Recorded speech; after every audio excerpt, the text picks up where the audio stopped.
श्रीमद् भागवत महापुराण का यह तृतीय दिवस भागवत महापुराण के तृतीय दिवस की लीला में प्रवेश करते हैं।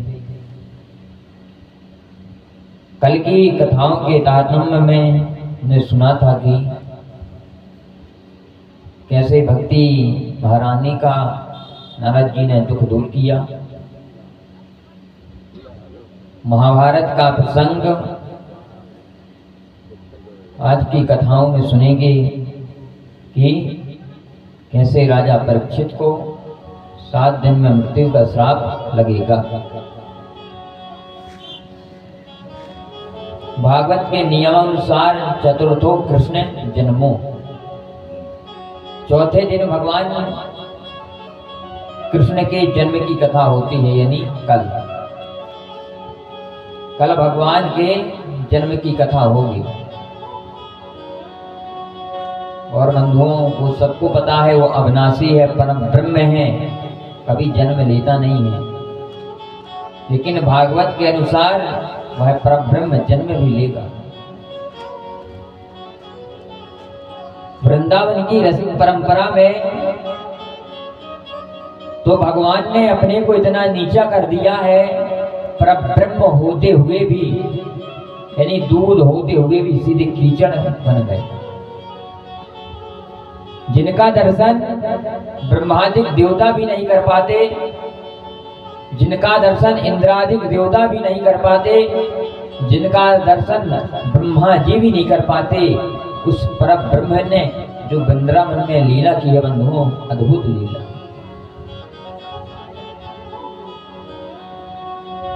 एक बार ग्वाल बाल कहने लगे, हे प्रभु, हे कृष्ण, हमको तुम्हारा स्वर्ग देखना है, कैसा है?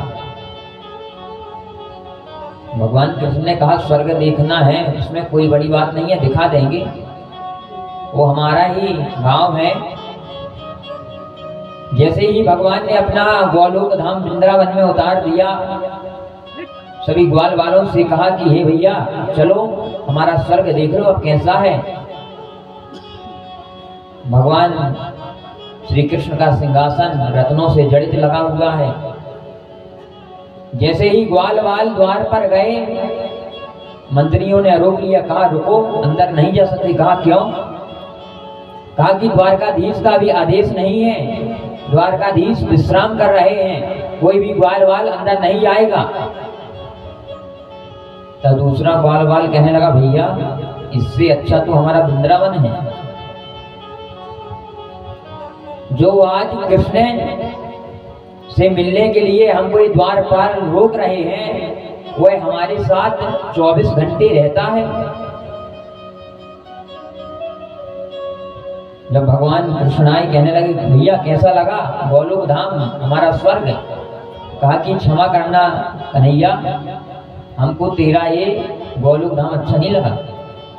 कहा क्यों?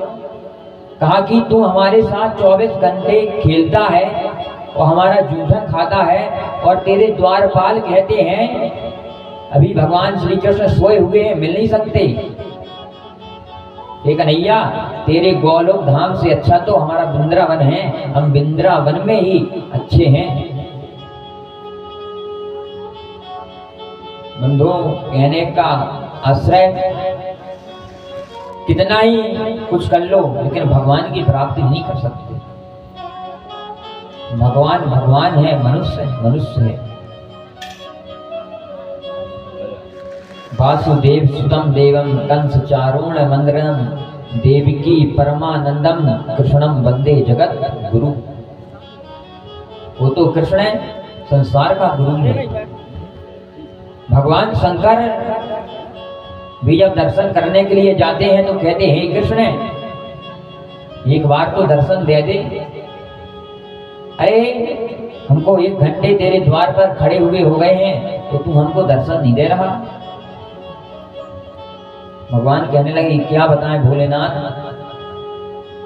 जिस कारण से हमने जन्म लिया, हम खुद दूसरे के अधीन हैं, हम तुमको दर्शन क्या दें? अगर भगवान होते तो दर्शन देते।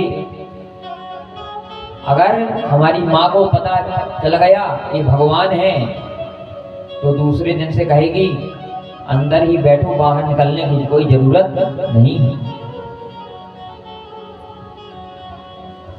बंधु, भागवत की महिमा का बखान करते हुए सूत जी कहते, शौनकादि ऋषियों कैसे अश्वत्थामा का उद्धार हुआ। भगवान श्री कृष्ण ने कहा कि हे अर्जुन, अब चलिए, जो रणभूमि में लाशें पड़ी हुई हैं, सिर पड़े हुए हैं, आप उनको उनकी अंत्येष्टि क्रिया करिए। अर्जुन अंत्येष्टि क्रिया करने के लिए चले। धर्मराज युधिष्ठिर भी चले। धर्मराज युधिष्ठिर इतने रोते बंधुओं कि रोने का कारण केवल एक था, मेरे कारण ये महाभारत का युद्ध हुआ। अगर मैं ना सोचता तो युद्ध ना होता। गांधारी, द्रौपदी, कुंती चली जा रही हैं और वो भी रोती हुई कहती हैं, आज हमारे पति हमको छोड़कर चले गए, अब हम बिना पति के क्या करेंगी, कहाँ जाएंगी, उनके सिवा हमारा सहारा और कौन है। धर्मराज युधिष्ठिर कहने लगे कि हे कन्हैया, हमको मरने पर भी स्वर्ग नहीं मिलेगा, केवल हम नरक की ही यातनाएं भोगेंगे। कन्हैया ने कहा, क्यों भैया, क्या हो गया। कहा कि हमारे कारण ही इतना बड़ा महाभारत का युद्ध हुआ। ना जाने हमारे मन में कौन सी भ्रांति आ गई थी जो यह महाभारत का युद्ध हुआ। ये कन्हैया सच बताए ना, हमारी इच्छा नहीं थी युद्ध करने की, लेकिन जो परमात्मा की इच्छा थी सो हो गया। जितने आंसू इन माताओं की धरती पर गिरेंगे उतने ही वर्षों तक हमको नरक भोगना पड़ेगा। बंधुओं, नरक से पहले के राजा भी डरते थे, लेकिन आज हम पाप करते जा रहे हैं, कौन डरता है। केवल एक ही बात कहेंगे, जो होगा तो बाद में देखा जाएगा, अभी की कोई नहीं देखता। बंधु, किसको पता है मरने के बाद कौन सी योनि मिलेगी। अगर हमको पता होता मरने के बाद ये योनि मिलनी है तो हम पहले ही धर्म का काम करने लगते। लेकिन धर्म का काम कब होता है, जब कोई मुसीबत में फंस जाए। जब कल बताया था, जब किसी की गंभीर हालत हो जाए, अगर जबलपुर से ना ही हो जाए तो केवल भगवान याद आते हैं। बस भगवान, हम भागवत करा देंगे, 18 पुराण, रामायण, महामृत्युंजय जब करा देंगे, लेकिन यह मरीज ठीक हो जाए बंधु, लेकिन वह मरीज ठीक नहीं होता। भगवान ही कहते हैं कि हम खुद अपना कर्मों का फल नहीं टाल सकते, तो आपके कर्मों का फल हम क्या टालेंगे।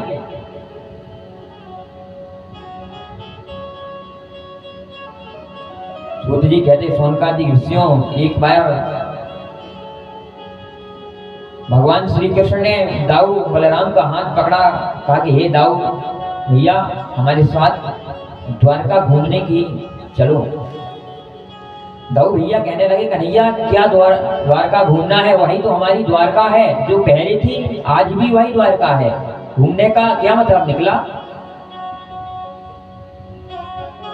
कृष्ण कहने लगे, भैया एक बार तो हमारे साथ चलो द्वारका घूमने के लिए। कहा, कन्हैया तू जिद करता है तो हम तेरे साथ चलते हैं। दाऊ बलराम का कन्हैया ने हाथ पकड़ा और एक चौराहे पर ले आए और एक दृश्य दिखाया। कहा कि कन्हैया तू क्या दिखाना चाहता है। कहा कि दाऊ भैया ये देखो, ये कौन है। कहा कि ये हमारे पुत्र हैं। कुछ तुम्हारे पौत्र हैं, कुछ हमारे पौत्र हैं, कुछ हमारे लड़के हैं, कुछ तुम्हारे लड़के हैं, कुछ है हमारे लड़कों के लड़के हैं।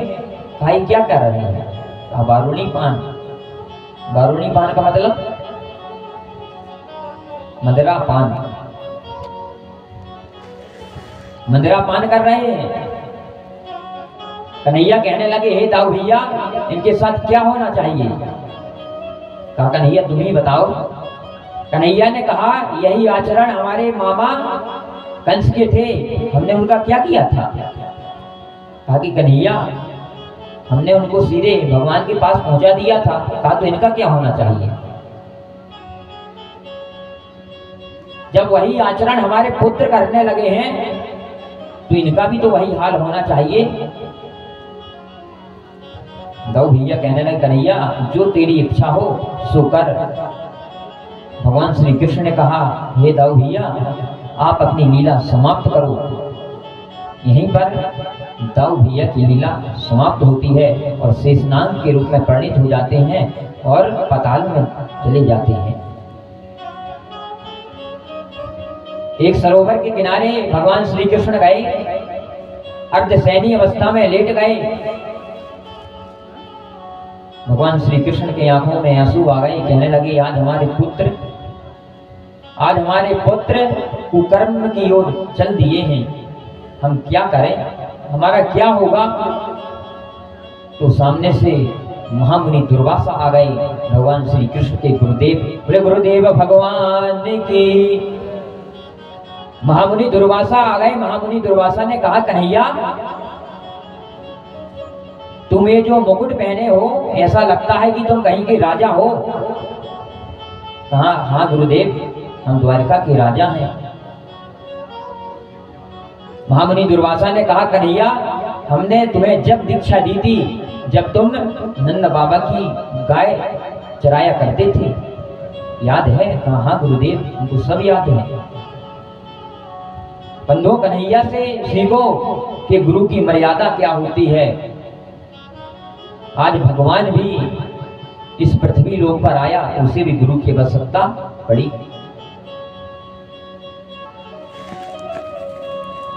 महामुनि दुर्वासा कहने लगे, कन्हैया तुम्हारा मुखार बिंद इतना चिंतित क्यों है? तुम्हारे मुख में वो तेज क्यों नहीं है जो एक द्वारकाधीश के चेहरे पर हुआ करता था? कहा, कन्हैया अगर कोई परेशानी हो तो हमसे बताओ, हम तुम्हारे गुरु हैं। बंधु, गुरु हर समस्या का निदान कर सकता है। कब? जब आप उसको गुरु मानो तब। अगर गुरु को भारी बुरा मानने लगोगे तो गुरु आपके लिए कुछ नहीं कर सकता। गुरु को गुरु मानो तभी उद्धार होगा।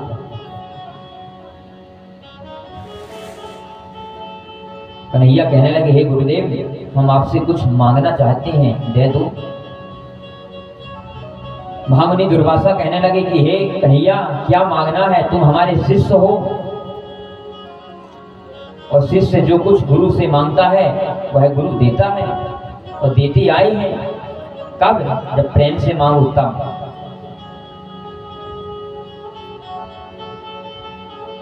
कन्हैया कहने लगे, गुरुदेव केवल एक चीज मांगना चाहते हैं, हमने आपसे पहली बार मांगा है गुरुदेव, आप मना न करना।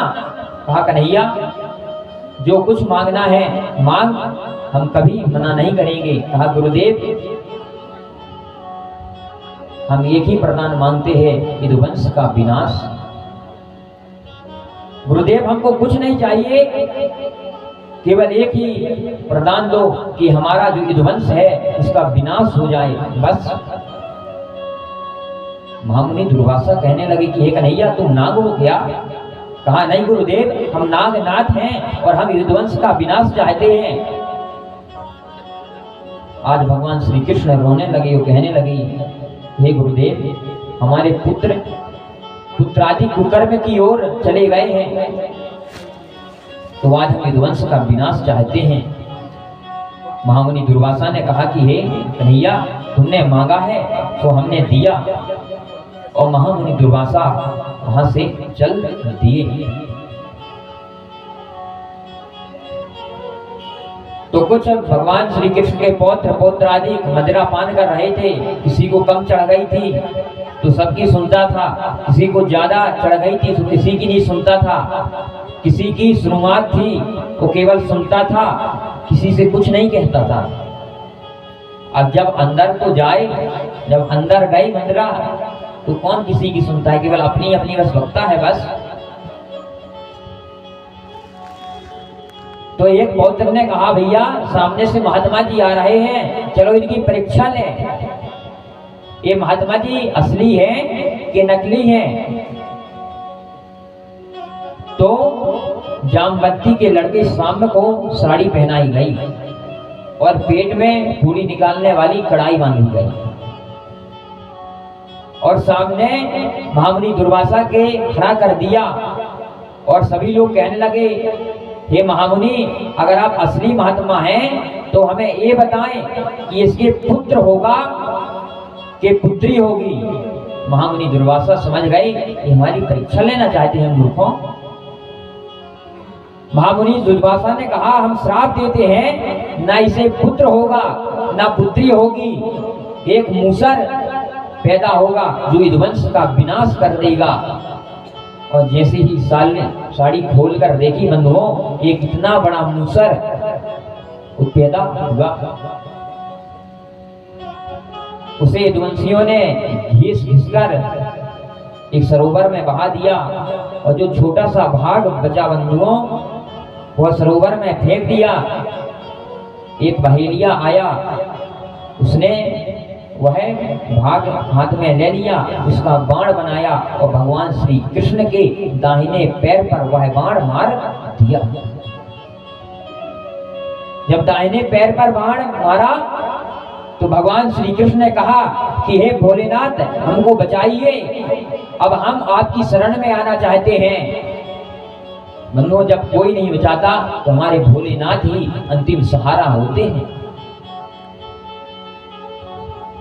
अगर आप ब्रह्मा की पूजा ना करो तो चल जाएगा, ब्रह्मा का काम क्या है? उत्पन्न करना।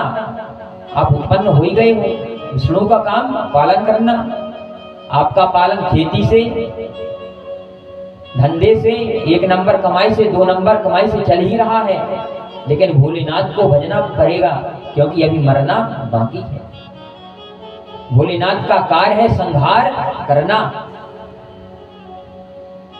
आज भगवान श्री कृष्ण ने कहा हे भोलेनाथ हमारी रक्षा करिए, हम आपके पास आ रहे हैं। जैसी ही यह आवाज उस बहेलिये के कानों में गई तो बहेलिया दौड़ा दौड़ा भगवान श्री कृष्ण के समक्ष खड़ा हो गया। कहा कि भगवान आप यहाँ क्या कर रहे हैं? भगवान श्री कृष्ण ने कहा कि आओ वानरराज वाली, आपका स्वागत है। हमने रामा अवतार में आपको छिपकर के बाण मारा था, आज तुमने भी छिपकर के बाण मार दिया, आपका और हमारा बदला पूरा हो गया।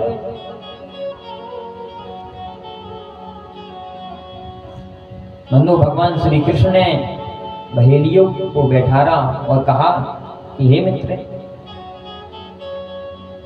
तुमने हमारे अंतिम दर्शन किए, अगर कहीं उद्धव जी से आपकी भेंट हो जाए तो उद्धव जी को हमारे पास भेज देना। बहेलिया वहां से चला गया, उद्धव जी से बहेलिये की भेंट हुई और कहने लगी कि हे उद्धव, भगवान श्री कृष्ण ने आपको याद किया है। उद्धव जी भगवान श्री कृष्ण के पास गए और कहने लगे प्रभु यह आपकी दशा किसने की?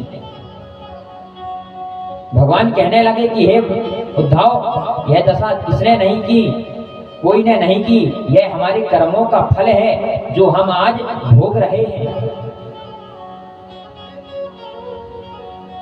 हे उद्धव, विदुरानी ने हमको केले के छिलके पवाए थे, मैं उसका ऋणी हूं, मैं किसी के ऋण से ऋण होना चाहता हूं। मैं तुमको भागवत दिए देता हूं, तुम महामुनि विदुर को यह भागवत सुना देना, मैं उनके केले के ऋण से ऋण हो जाऊंगा। और उद्धव जी ने आज वही श्रीमद् भागवत महापुराण महामुनि मैत्रेय को सुनाई और महामुनि मैत्रेय ने वही श्रीमद् भागवत महापुराण विदुर जी को सुनाई। बंधुओं, जब भगवान खुद कहता है मैं किसी के ऋण से ऋण होना चाहता हूं, तो क्या हम आप ऋण लेते जाते हैं, क्या उसका फल भोगना नहीं पड़ेगा? पड़ेगा।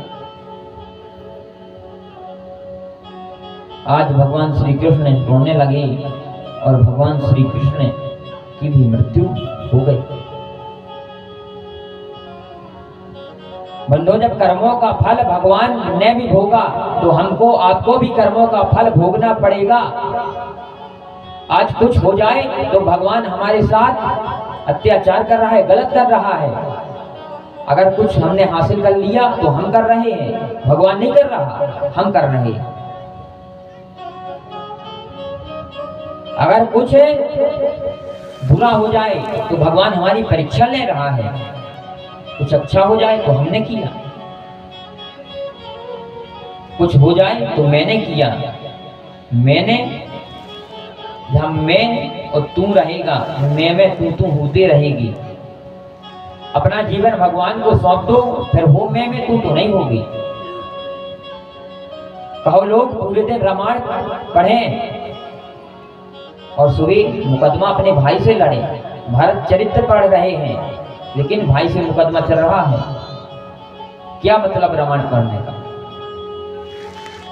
रामायण पढ़ो, भगवान राम के संस्कार तो अपने ऊपर कम से कम डालो।